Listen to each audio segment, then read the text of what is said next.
Well, hello, welcome. Thank you for joining us again. Deer Talk Now is on the air and broadcast vibes.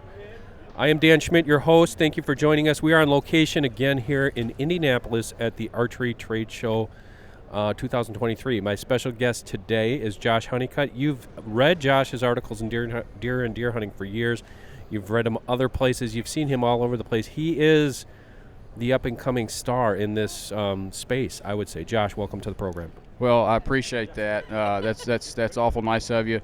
I don't think I'm an up-and-coming star by any means, but maybe a dying star if I'm a star. But anyway, no, I appreciate you guys having me on. It's, this is a podcast that I've listened to for a long time, and it's just an honor to be a guest here. Thanks, Josh. Josh is from South Central Kentucky. He has whitetail hunted in quite a few different states as well. And I would say, just from reading Josh's articles that he's done for us and others, his expertise is bow hunting. And he also is kind of a big buck geek, and I've kind of sicked him on those things for us. If you've read the buckshots columns in Deer and Deer Hunting, Josh writes most of those. Josh, when did you start whitetail hunting? And just give the listeners a little bit of overview of where you're coming from. Yeah, so I was fortunate to grow up in a hunting family. My grandfather was a big turkey hunter, still is. My dad was really into the whitetail side of things, and so from having those two different influencers in my life at an early age, they introduced me, kind of immersed me in the outdoors, right from the start. I can remember some of my earliest memories are my father coming back to the house, with a deer in the back of the truck and me getting to go outside and see it. So very fortunate in that way, and it's just something that I really took to early on. Have been blessed with a lot of great opportunities to hunt some different places, but even then, my favorite places to hunt is still at home. Hunting with family, hunting the places that I grew up hunting. There's just something special about having your roots. Which is very cool, and I'm older than you, obviously. My experiences were the same thing. Running out to the truck to see if Dad brought a deer home. How have things changed, or have they changed in your home state hunting? Has it gotten better, worse, the same? Yeah, I think we've kind of plateaued now, but of course Kentucky was part of the Southeast whitetail reintroduction, the restoration, decades ago. I was fortunate that really had, we realized the fruits of those labors as I was really getting into it. All that hard work by the really intelligent, hardworking men and women who carried out that campaign had already done decades of really solid work to reestablish the whitetail there in the area that I was in. Back before I was born, so it would have been back in my dad's earlier days, really the only places you could go in Kentucky to see whitetails was over in the land between the lakes over in western Kentucky or around Mammoth Cave in central Kentucky. Outside of those two areas, there were none until they reintroduced and reestablished. So that really took place before I started hunting, that work did. And I would say it probably plateaued around 2010, and it's been pretty much the same for the past 10 to 12 years. It's a good trophy state, though, isn't it? Oh, yes, sir. Absolutely. Yeah. It's a great destination. I think a lot of that has to do with the fact that it's a one-buck state. There's other reasons as well. Habitat's really good. Soil's really good. They have really quality mineral composition in the ground there in Kentucky, especially the western part of the state and central region. Eastern Kentucky, not so much, but there's still a lot of good deer hunting there as well. What people might not realize, especially the younger generation, might not realize is that at the turn of the last century here in the United States, we only had 500,000 deer. Mm-hmm. And so there were states I grew up in Wisconsin, so it wasn't an issue for us, or Michigan, or even Minnesota. But if you lived in some of these other states, Kentucky, Alabama, Georgia, there weren't. Like you said, there were either pockets of no deer or very few. Mm-hmm. And that's testament to the management that we saw in the 40s, the 50s, the 60s, and the 70s as to what we're experiencing today. Now, I know you've hunted other states. You've reported on this a lot.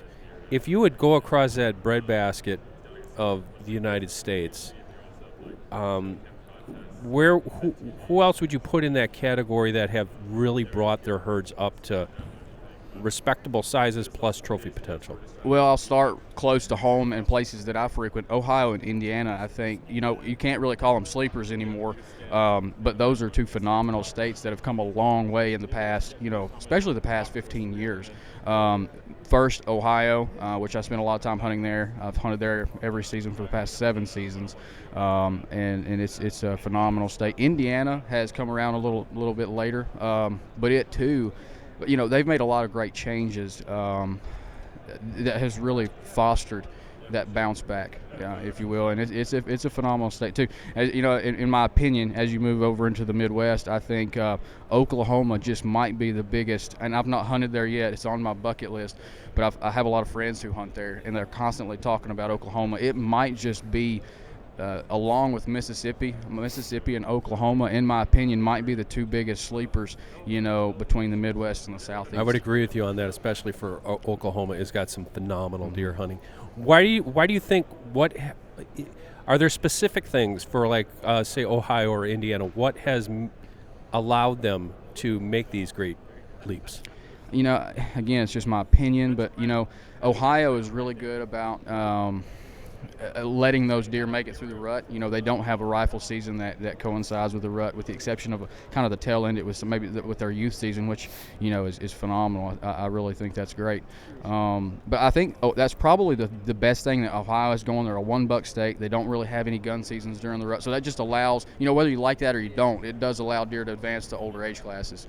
Kentucky's kind of the opposite. It too is a one-buck state, but its rifle season is right in the middle of the rut. So obviously you can get deer to older age classes if you do have a gun season during the rut, but you still have to have that 1 buck limit. Yeah, and that's one thing that I was talking to with John Eberhardt yesterday. He agrees with you. I disagree respectfully, because I'm all about numbers for deer hunters, and that's where I know my view is different. When you ask me what are the best states, well, my view are the best states are the ones that offer the most opportunity, which would be Wisconsin and Michigan and Pennsylvania. But and I know you look at it differently, and there's nothing wrong with that as far as trophy potential. And you do see some of these states, like, people wouldn't have been talking about Indiana 20 years ago. They wouldn't have been talking about, well, Kentucky probably, but they wouldn't have been talking about Oklahoma. But do you think that having such regulations hinders hunter recruitment? For sure, in a lot of ways, absolutely. I think states that, you can tell which states put an emphasis on big antlers and which ones just focus on opportunities. I like both. The number one reason that I deer hunt is because I like to eat deer meat. Number two is the adventure, the camaraderie. I do love to shoot a big deer, and I'll save my tag if I can. But at the end of the season, I'm going to spend my buck tag if I can. Just prime example, I shot a 120-inch deer in Ohio last weekend during their muzzleloader. Most people wouldn't blink at that deer, but I still get excited seeing that deer. And at the end of the day, it put meals on the table and in the freezer for the coming year for my family. So, and it was also the biggest deer that I had an opportunity to hunt. I think that's something too that people get wrapped up in. Is they see all these social media hunters, and I'm getting off track here. And I'll come back around. Go off track. I'll come back around, I promise. But, something that I think is a shame is, there's nothing wrong with where the media, the industry has went today. There's a really huge interest around big bucks. It's big money. That's where a lot of the money's at, in the industry. And so that's where a lot of the focus is. But it's really put such a hampering effect on just the hunting public, the general public that's out there hunting, because they see everybody. If you're not shooting a 170, what good are you? And I find that's the biggest mistake I think that we've made as an industry. And it's not everybody. I'm not lumping everybody into that. But at the end of the day, I think something that we have to do as part of the industry is kind of get back, pull the reins back a little bit, make hunting fun again. You don't have to shoot a 170-inch deer. I've never shot a 170-inch deer. I've shot a lot of 140s to 160s, but I've never shot a 170-inch deer. Neither have I. And I have a lot of fun when I go deer hunting. And I think a lot of the people that I've talked talk to, they have had this false concept in their head that if they're not shooting really big deer, they're not good hunters. Why am I even going to go out there? And so I think we have to kind of pull that back. You know, when you look at the record books, Pope and Young, you know, and I saw somebody, so I can't take credit for this. I saw a guy who I'm friends with, and I have a lot of respect for him. He posted this on Facebook a couple days ago. He says Pope and Young says that a big deer is 125 inches. You know, Boone and Crockett says it's, you know, 160, 170, depending on if you're looking at all-time books or whatnot. But, you know, in my opinion, if you're shooting, if you're just looking at it from the big buck perspective, forget everything else. But if you're shooting the biggest deer that you have access to and you're challenging yourself in that way, good for you. But at the end of the day, it's bigger than that. We got to make it to where it's just fun again. You know, make hunting fun again. I know there's a lot of other people. You preach that message. Other people preach that message. But you know, I think that's got to be the big focus. To come back around, I'm sorry I got off on a tangent there. I'm sorry. Where were we again? I'm sorry. Well, we were that's how talking. my brain works. We were talking. No, that's okay. That's how my brain works too. We were talking about does it affect not retention? Oh, for sure. Does it affect recruitment? Yeah, I think so. I think it's something that the agencies, a lot of agencies do really well is try to focus on that, but I think there's some that don't. Right. And the thing that I think that is, to go along with your point about social media especially, because that's what we're all immersed in these days, the problem that we get is this was a George Carlin skit, which you might be too young for that, but George Carlin was a great comedian. And he would make fun of NASCAR. And he'd say, it's the same three rednecks winning all the races. Mm-hmm. Now, with all due respect to all my friends in this industry, it is the same three rednecks winning all the races, because if you see the guys who are putting the 180s and 190s and 200-inch deer in the ground, most of them have a special situation. Yeah, and there's it's definitely a concoction of several things that now anybody can get lucky. No, I won't say anybody, but a lot of people, I don't even want to say get lucky, because they get access to these deer. They do everything right. They're very skilled hunters. So I don't want to say that they get lucky, but you can only shoot a big deer if a big deer lives there. You know, and so that's the thing, as you mentioned. You know, no disrespect to any of the people who are knocking down 170s and 180s every single year, but there's some common threads that weave through those. For one, they are very skilled hunters. They know what they're doing. So that's a given. But I think, you know, the big thing that people need to realize is they have really good land access. They have access to a lot of land, and they have the resources to manage deer for that, you know, to get them to that caliber. And usually they're in huge co-ops with other hunters around them, so they're controlling thousands and thousands and thousands of acres, and there's nothing wrong with that. But I think for the general public, from looking from the outside in, saying, man, they're shooting these huge deer every single year. Well, there's, you know, that person's situation isn't likely anywhere close to the situation that these other hunters are in. It's a great point. It's a great example. The way I liken it too is what you're seeing out there. Some of it's real, some of it's not. Some of it's got a filter on it. Mm-hmm. And then also, you have to put it in perspective. If I'm hunting 10 acres at home, I have to come to the realization that, no, I'm not going to have that kind of opportunity. And yes, I know so many guys who are hardworking guys. We have a big foundry bus. They get a couple weeks off of vacation, and they might have 2 days to take that for deer hunting because they've got family commitments and things like that. It's like, put it in perspective, and I'm all about what you say. Put the fun in there. There's nothing wrong with holding out for a big buck if that's what you like to do, but don't let it envelop you where it becomes not so much fun anymore. Yeah, and you know, I've done that. Like, I've been guilty of that. You know, because like, even though I work in the industry, I don't find myself in the situations where I can shoot those 170s and 180s. You know, I pride myself in going out there, and you know, because I hunt in Kentucky and Ohio primarily, and then I'll bounce around from a couple other states. You know, each fall. You know, I hunt in Tennessee, Indiana. I've hunted Missouri, South Dakota. You know, Kansas. You know, Illinois. You know, bouncing around, and you know, I've hunted some really good ground and hunted some really good places, and you know, and I like I said, I save my buck tag for the best quality of deer that I have access to, and for those who are looking to challenge themselves trying to shoot bigger deer, if that's what they like, you know, just figure out what the biggest deer you have access to, and then be happy with that. You know, because, you know, I think Boone and Crockett says your odds of shooting a Boone and Crockett whitetail are 1 in 20,000. 1 in 20,000. 1 in 20,000. Yeah.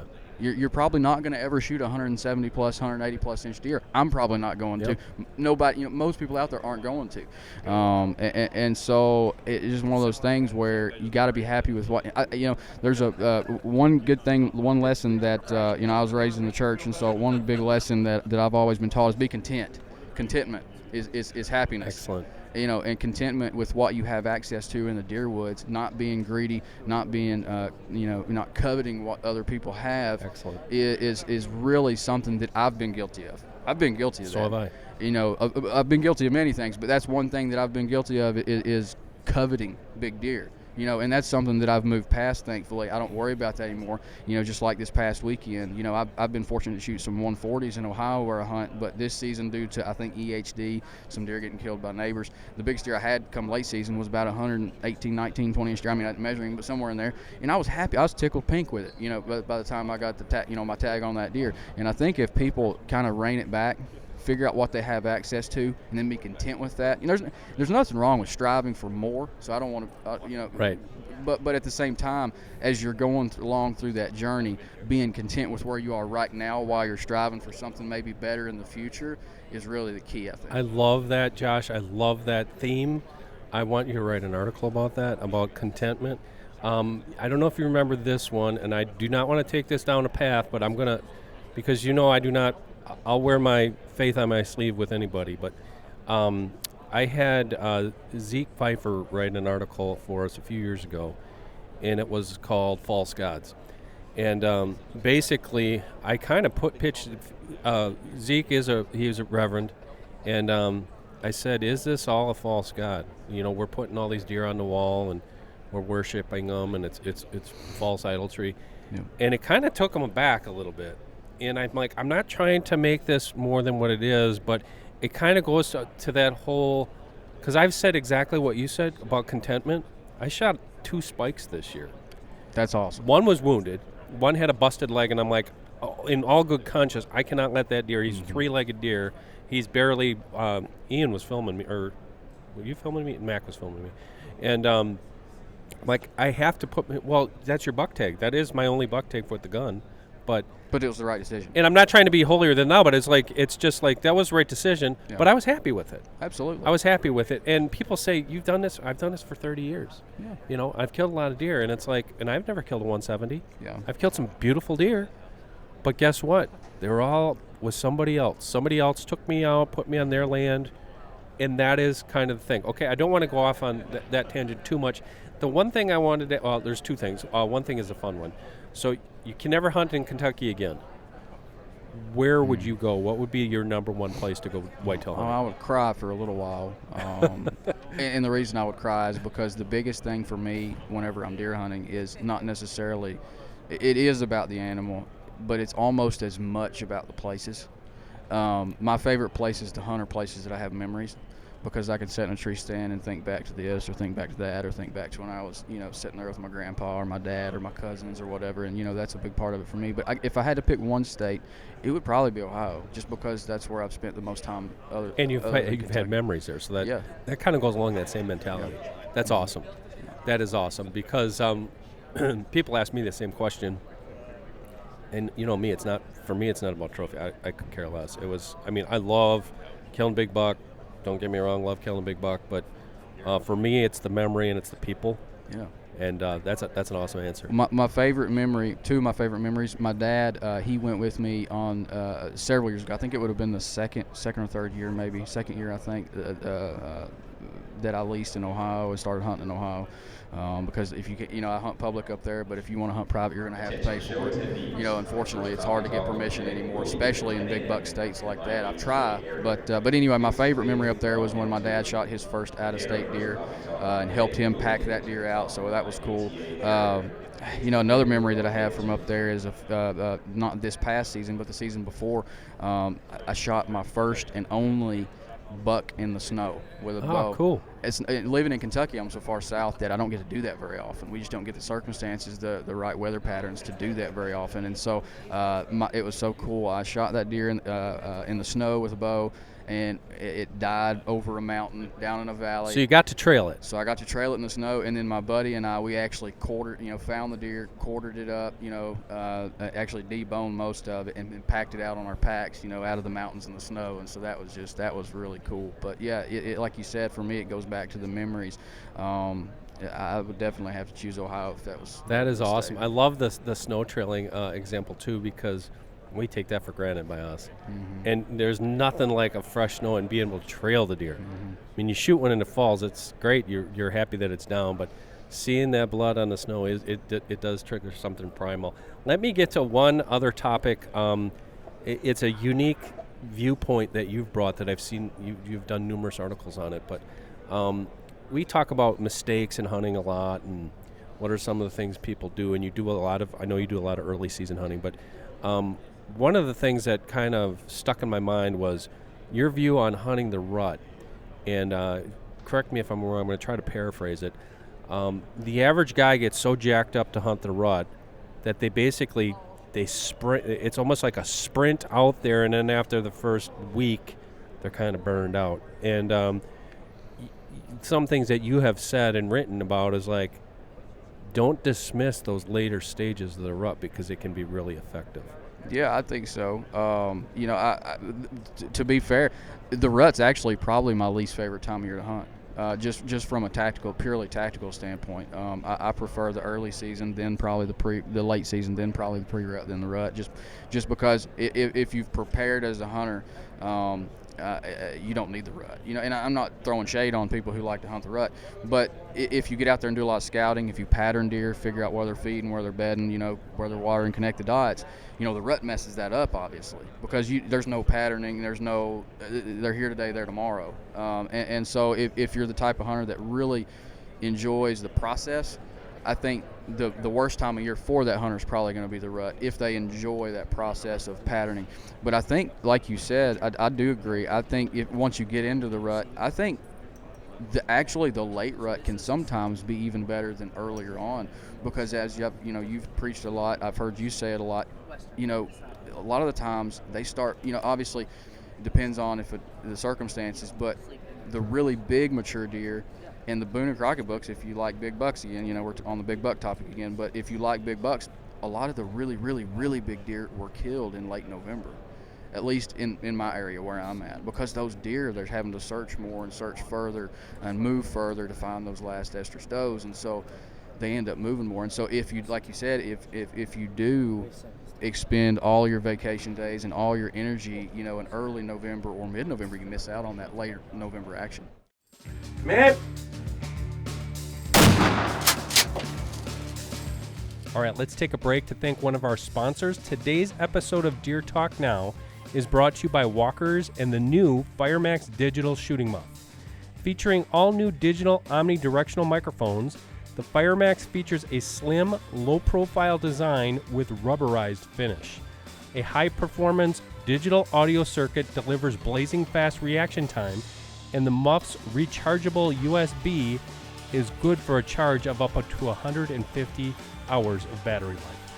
FireMax also has a full dynamic range HD speaker for clear and balanced sounds. I love these muffs because it's not just a muff that you wear when you're shooting. You can hear everything.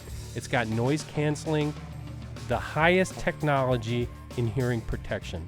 When it comes to your hearing, protect it or lose it with Walkers. For more information, check them out at walkersgameear.com. Do you see anything in not only your state but other states you hunt? Are you seeing any what they call that classic second rut action in December or anything like that? I've always thought that Kentucky had a really defined rut, and I still think that they do in mid-November. But I was watching bucks, not just bump does, but 10 does on my primary place where I hunt, all the way up into early and mid-December this year. And so it's not I will say I've witnessed later rut activity this year than I've seen in a long time. Really? Yeah, and I'm not a biologist, so I can't answer why. Right.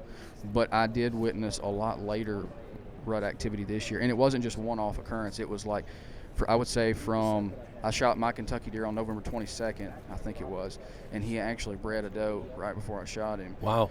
And then there's a couple of individuals that I go to church with that have expressed interest in hunting, and so I've been taking them, getting them into the outdoors. And so we hunted in late November, early December, mid-December, and whenever I was out there with them, we were still seeing that type of action, that type of behavior. So again, I can't say what it was, but there's definitely been a lot later rut activity, at least perceived later rut activity on my part. Again, that's anecdotal research. But it helps other hunters, especially if they're kind of experiencing that kind of same thing. Yeah, but and I will say too, that particular property has a really has more of a skewed buck to doe ratio on that property that we've been focused on. It's probably more like 1 to 3, 3.5 than or maybe even high, closer to 1 to 4. I don't think it's quite that bad, but I know we've talked about. I think it's biologically impossible, right, to have more skewed than 1 to 5. Right.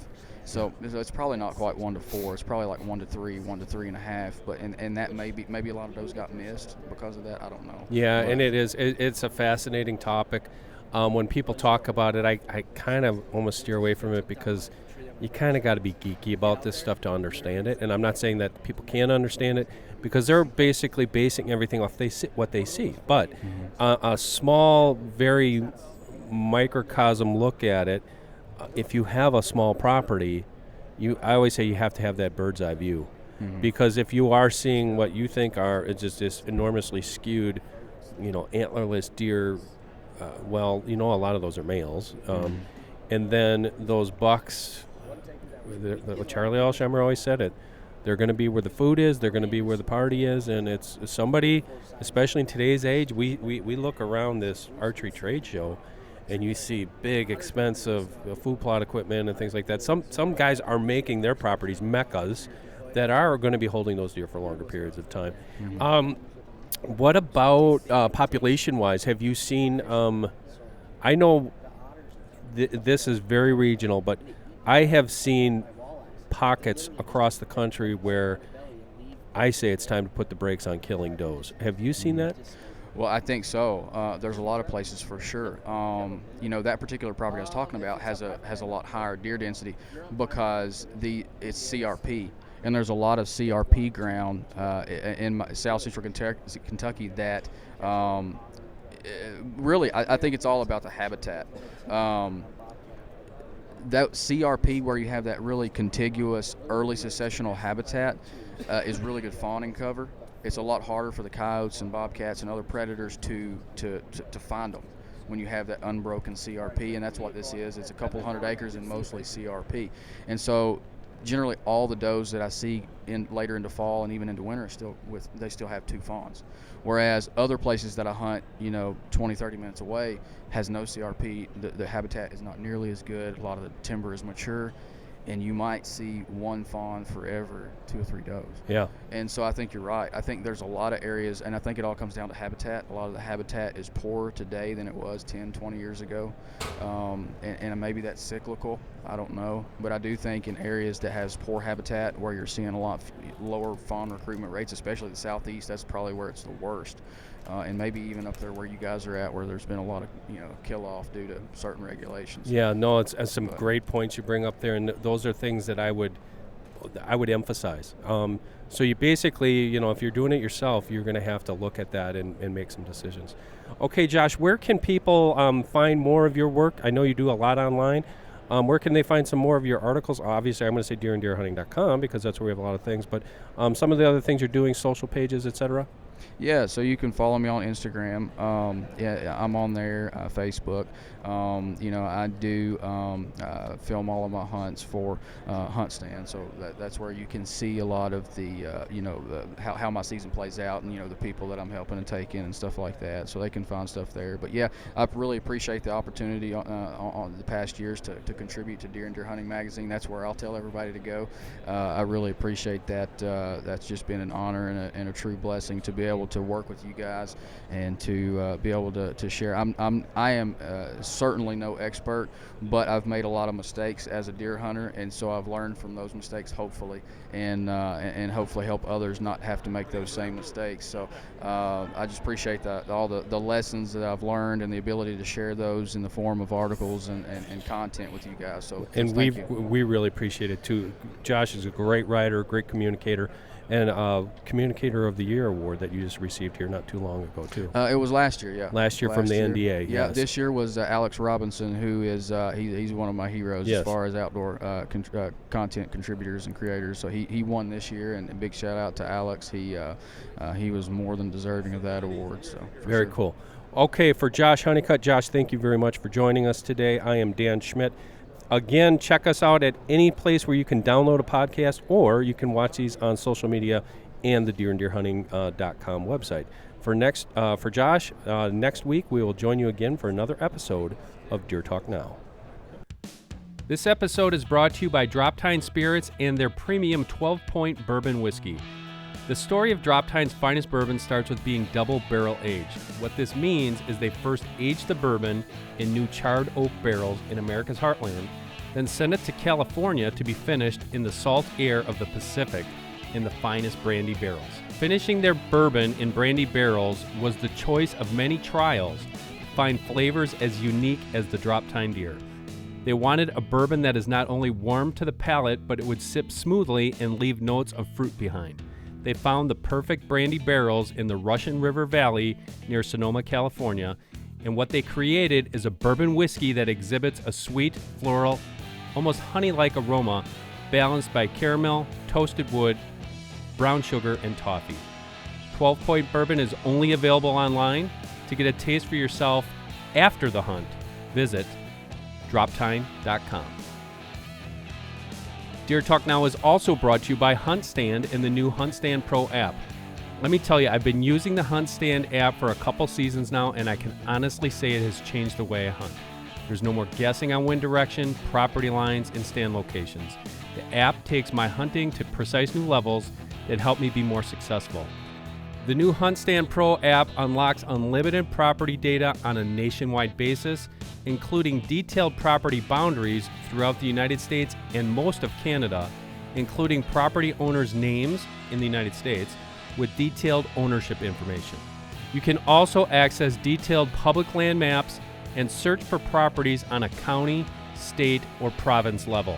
There are so many features that also help you dial in on the best spots based on weather conditions. For more information, visit the App Store or log on to huntstand.com. This podcast is brought to you by Cuddyback Cameras. I'm going to tell you guys, I've known Mark Cuddyback personally for over 20 years, and I've been using those cameras for over 18 years on Deer and Deer Hunting TV. The recent technology in the past few years has absolutely blown me away, and for those of you who don't have great cell coverage where you hunt, Cuddyback's ability to daisy chain from one camera to another camera with new CuddyLink technology is an absolute lifesaver. With the ability to connect 24 cameras, I place one home-based camera at the edge of my property, swap that card out just once a month, and I get a look at all the activity on my entire property. My deer stay unpressured and the conditions are prime for opening day of bow season. For those of you who have the luxury of cell service, check out their new Cuddyback Tracks technology. This is game-changing. For more information, go to cuddyback.com. Deer Talk is also brought to you by Traditions Firearms, a family-owned business and inventor of the new Nitro Fire muzzleloader. When owner and president Tom Hall and his daughter Allison first showed me the Nitro Fire system, I was immediately impressed that it is not only more convenient than conventional muzzleloaders, but it is safer. The ability to quickly remove the powder charge is a big deal, such as when crossing a fence, climbing into or out of a tree stand, transporting your rifle in a truck or an ATV, or when hiking rough hills, wading creeks, or plunging through swamps. I've used the Nitro Fire on numerous Deer and Deer Hunting TV hunts over the past 2 years, and I find it safe, accurate, and very dependable. The gun is available in numerous configurations. To learn more, visit traditionsfirearms.com. The Deer Talk Now podcast is also brought to you by Apex Outdoor Rewards. Hit record and win rewards. Enter the Apex Whitetail Challenge in your state for your opportunity to win big cash. Enter today and get a 4K camera absolutely free. That's a $300 value absolutely free. There are some serious rewards here, guys, so be sure to enter in your state. Who would have thought your next buck could be putting money in your pocket? Reserve your spot today at apexoutdoorrewards.com. The Deer Talk Now podcast is also brought to you by Full Range Mounting Systems. These mounting systems are a great way to manage all of your mounts in a stylish and organized manner. We are using their pedestal mount here on the podcast set for 2 shoulder mounts, and it looks just awesome. Be sure to check out all their mounting solutions at fullrangesystems.com. And finally, Deer Talk Now is brought to you by 10-Point Crossbow Technologies. Hey, if you've watched me on Deer and Deer Hunting TV, you know that I'm an equal opportunity bow hunter, and for most of the past decade, that has also included crossbows. In fact, I shot my first crossbow deer with a 10-point over 12 years ago, and to say that I've been impressed with their technology is an understatement. This year, I'm shooting the new Nitro 505, the fastest crossbow in the world. It is light, compact, and includes the revolutionary AccuSlide cocking and decocking technology. Whether I'm in a tree stand, ground blind, or spot and stalk hunting, I know the Nitro 505 is up to any challenge. Check one out at a dealer near you or log on to 10pointcrossbows.com for more information.